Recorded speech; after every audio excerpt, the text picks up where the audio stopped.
Etienne Dubois, a police officer from France, rescued an abandoned infant from a garbage bin in Paris. 25 years later, now retired, he received an unexpected call that profoundly altered his life. A native Parisian, Étienne was known for his bravery, curiosity, and fondness for exploring his city. After completing high school, he chose a career in law enforcement, aiming to safeguard the community and its residents in a nonviolent manner. He was conscientious about his duties, acquiring skills in firearms, drug identification, and learning about legal matters. Étienne spent many years patrolling the streets of Paris, tackling drug-related issues and chasing down offenders. On a typical day, he departed from the station and took a slow drive around the city, keenly observing his surroundings. When he entered a neighborhood known for its criminal activities, he heard an unusual sound and opted to check it out. With caution due to the area's notorious background, he approached a group of agitated individuals. A woman pointed him towards a trash can. Expecting to uncover narcotics, Étienne was taken aback to find the cries emanating from a baby amidst the refuse and insects. Stunned, Étienne questioned why no one had intervened earlier. Noticing the baby was frail yet breathing, he carefully lifted him from the trash. Observing the infant's slow breaths, he immediately called for emergency assistance. Cradling the child in his arms, Étienne rode with the ambulance to the hospital, ensuring the baby stayed warm and secure. Compelled to give the boy a name, he chose Alexander. Medical evaluations at the hospital confirmed that Alexander was in good health, with no significant illnesses or symptoms.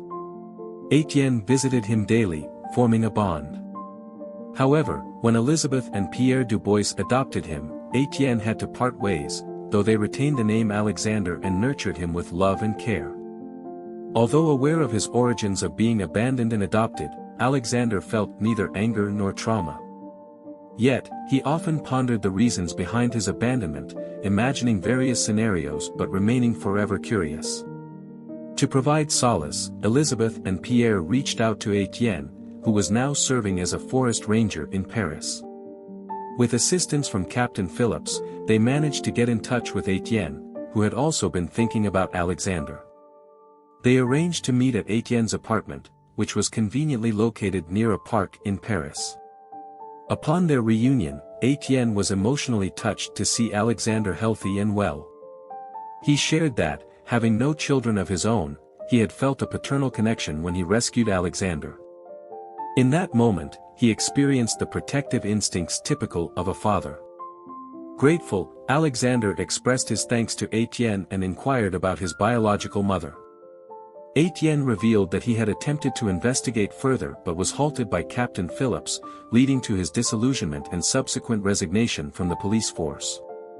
Disappointed by the news, Alexander and Étienne still exchanged contact details and agreed to meet again in the future. Understanding the significance of this to Alexander, Étienne took a week off and restarted the investigation. Utilizing previous leads and maternity records from Paris, he endeavored to find Alexander's biological mother, despite the challenges. His persistence paid off when he finally located Camille Lambert, Alexander's biological mother. She resided close to the area in Paris where Alexander was raised. Étienne and Alexander visited Camille at her home.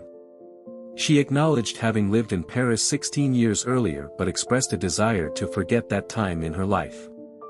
She confessed to feeling remorseful and brought up having a child. Camille was married to Nicolas Morel, whose personality had altered after his time in the timber industry. During her pregnancy, he questioned the child's paternity and insisted on an abortion. Camille had hoped that the child would bring them closer, yet Nicolas refused to acknowledge the child under his surname. She recounted that Nicolas, acting out of paranoia, took the baby while it was asleep. When he came back without the baby, she attempted to contact the police but was coerced by him, claiming he had done what she lacked the courage to do and that he needed to leave the city swiftly. Nicolas passed away in an industrial accident a year later, which ended the threats from him, but Camille could not forgive herself and fell into depression. She lamented that it was a curse. Camille feared she might be arrested, but Étienne assured her that Alexander was there to see her. Stunned, Camille and Alexander reunited after 16 years apart. "I survived, Mom," Alexander declared. That day, Étienne experienced a profound sense of fulfillment. The challenging circumstances prompted an inquiry that resolved Alexander's backstory. From an infant discovered in a garbage bin, he now enjoyed the support of a loving family and a loyal friend. If you enjoyed the story, please consider leaving a like, and you might also find the next video appearing on your screen touching.